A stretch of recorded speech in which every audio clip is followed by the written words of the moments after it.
ఈ ఉగాది పండుగ అందరి జీవితాల్లో వెలుగులు నిండాలని రాష్ట్ర మంత్రి పొన్నం ప్రభాకర్ అన్నారు. హుస్నాబాద్ ఎమ్మెల్యే క్యాంప్ కార్యాలయంలో శ్రీ పరాభవ నామ సంవత్సర ఉగాది పండుగ సందర్భంగా పంచాంగ శ్రవణం పూజా కార్యక్రమం నిర్వహించారు. కార్యక్రమంలో మంత్రి పొన్నం ప్రభాకర్ పాల్గొని పంచాంగ శ్రవణం చేశారు. అనంతరం వారు మాట్లాడుతూ రాష్ట్ర ప్రజలకు శ్రీ పరాభవ నామ నూతన తెలుగు సంవత్సర ఉగాది శుభాకాంక్షలు తెలిపారు. ఉగాది పర్వదినం అందరికీ శుభం జరగాలని ప్రార్థిస్తున్నట్టు చెప్పారు. పరాభవం అంటే ఆందోళన ఏమీ లేదన్నారు. శివపార్వతులు అమ్మవారి ఆశీర్వాదం ఎప్పటికీ ఉంటుందన్నారు.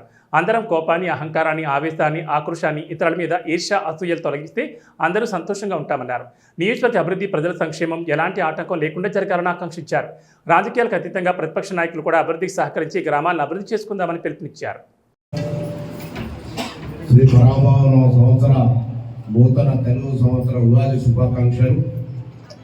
ఈ ఉగాది పర్వదినం అందరికీ వచ్చే సంవత్సరం అంతా కూడా శుభం జరగాలని భగవంతుని ప్రార్థిస్తూ అందరూ సర్వేజన సుఖినోభవి. అందరూ పరాభవ అంటే మనకేదో అవమానమైనటువంటి సంవత్సరం భావిస్తారు. పరా అంటే శివుడు, భవ అంటే అమ్మవారిని కొద్దిగా పండితులు చెప్పినారు. పరాభవ అంటే అమ్మవారు శ్రీ శివపార్వతులు కాబట్టి మనం తప్పకుండా శుభం జరుగుతుంది. ఎప్పుడు భోలా శంకరుడుగా అందరినీ ఆశీర్వదించేటువంటి శివపార్వతులకు సంబంధించిన సంవత్సరం. అయ్యగారు చెప్పినట్టుగా అందరం కోపాన్ని, అహంకారాన్ని, ఆవేశాన్ని, ఆక్రోశం అంటే ఇతరుల మీద ఏడుపు ఇవన్నీ మనం తొలగించుకోగలిగితే అందరం సంతోషంగా ఉండగలుగుతాం. నాతో సహా భగవంతుని అదే ప్రార్థిస్తా ఉన్నా. నాకు కూడా కోపం రాకుండా, ఆక్రోశం రాకుండా అంటే అందరితో పాటుగా నేను కూడా ప్రార్థించుకోవాలి కాబట్టి అందరూ కూడా అటువంటి ఆశీర్వచనం భగవంతునికి ఇవ్వాలని కోరుకుంటూ అది అందరికీ శుభం.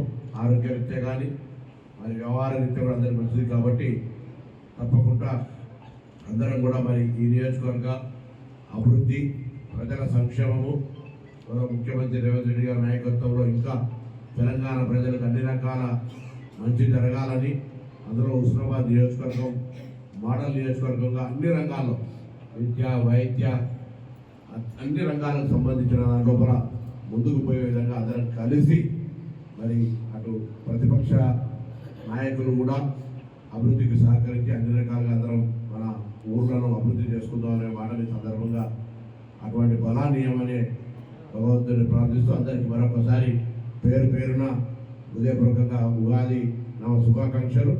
ఇప్పుడు పెద్దలు పంతులు గారు చెప్పినట్టుగా రాష్ట్ర ప్రకారంగా ఆదాయ వ్యయాలు కానీ, రాజపూజ్యము, అగౌరవాలు కానీ అవన్నీ కూడా మళ్ళీ పూజలతో కొంత మార్పులు చేసుకునే అవకాశం కాబట్టి అందరూ వాళ్ళందరూ ఒక మాట చెప్పారు. రాష్ట్రం దేవుడిని అందరూ దండం పెట్టుకోమని చెప్తున్నారు. తప్పకుండా దైవభక్తికి సంబంధించిన మన ఊరు అన్ని దేవాలయాలకు సంబంధించిన మంచి అభివృద్ధి తీసుకునే విధంగా కార్యక్రమం చేస్తామని మాట మనం చేస్తూ అందరికీ మరొకసారి షట్రుచులు అంటే 6 రుచులతో ఉండేటువంటి పచ్చడి, అటు తీపి, పులుపు, చేదు, కారము, ఉప్పు, ఈ విధంగా అన్ని రకాల అంశాలతో జీవితం ముందుకు కొనసాగాలని కోరుకుంటాం. ఎందుకంటే ఎప్పుడు సంతోషపడేటువంటి మనం ఏమంటాం, ఎప్పుడు ఏడుస్తూనే ఉంటాం. అందుకే అన్ని జీవితంలో అన్నీ ఉంటాయి.